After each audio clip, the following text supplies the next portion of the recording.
Oil and Gas Investors' exclusive Premium Blend video series presents in-depth conversations with executives in E&P, finance, transactions, and technology. What are the leading factors in the return of energy deals? In 2016, energy deals rebounded, and I attribute the rebound to three factors.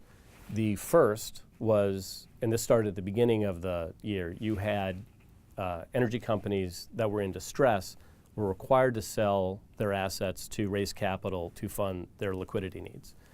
The second, which is a corollary to the first, is that you had large energy companies that made decisions to sell all of their assets throughout an entire basin. And this drove deal flow because once that decision was made, they were going to sell all of the assets. And the price at that point became irrelevant. They were going to be selling, and the price just affected whether they'd get a good or a better deal for the assets. And the third, and this has been something that my clients are seeing, and I've spoken to a lot of industry professionals about, there's a sense, and this is maybe starting in the last few months, maybe September, from that point forward, that we are in the new normal, that this current price environment, this late 40s, early 50s price environment, is going to be the price environment for the foreseeable future. And that's driving deal flow because if you have an asset, in 2015, if you had an asset, you wanted to hold on to it as long as you could because it was a terrible price environment. You always thought that there'd be an improvement around the corner. Now, if you think that prices aren't measurably going to improve around the corner, why not sell now? What are the options for distressed companies to raise capital going forward? The three main options are, in addition, well, there are two others in addition to selling assets. Selling assets, you can issue debt or you can issue equity securities. This is painting with a broad brush.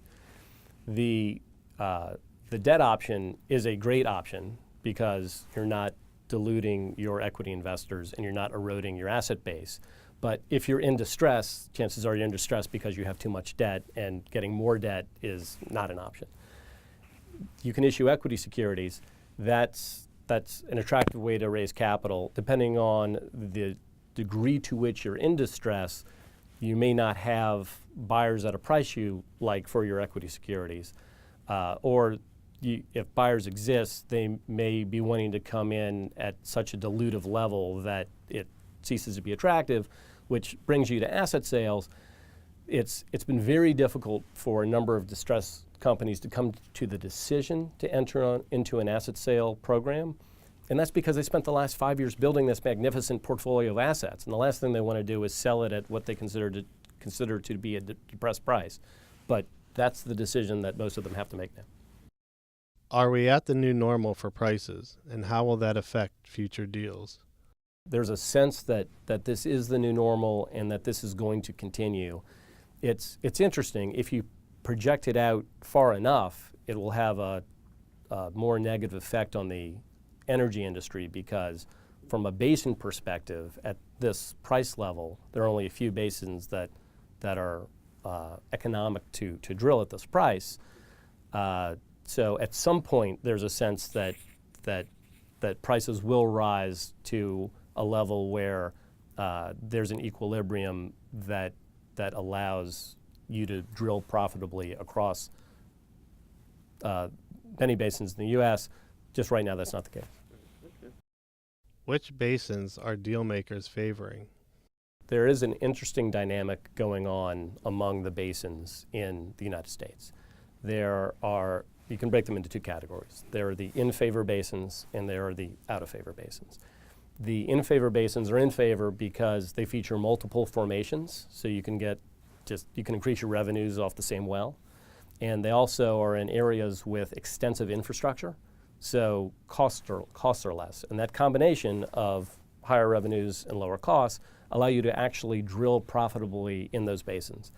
And interestingly, that largely boils down into two. There's the Permian in West Texas, and there's the Scoop Stack in Oklahoma. With respect to the out-of-favor basins, that's somewhat everywhere else, and that's painting with a broad brush because there are companies that are able to drill profitably in those basins, but generally those basins are out of favor because they are not economic for new wells. What's interesting about the in favor basins and the out of favor basins right now is how value investors are looking at the plays. So while there's a giant amount of interest right now in the Permian and in the Scoop Stack, it's extremely expensive. The prices have gotten extremely high. And so if you're a value investor, which picks up, say, most private equity investors, those plays are not where you're spending a lot of time right now. Which out-of-favor basins might become in favor?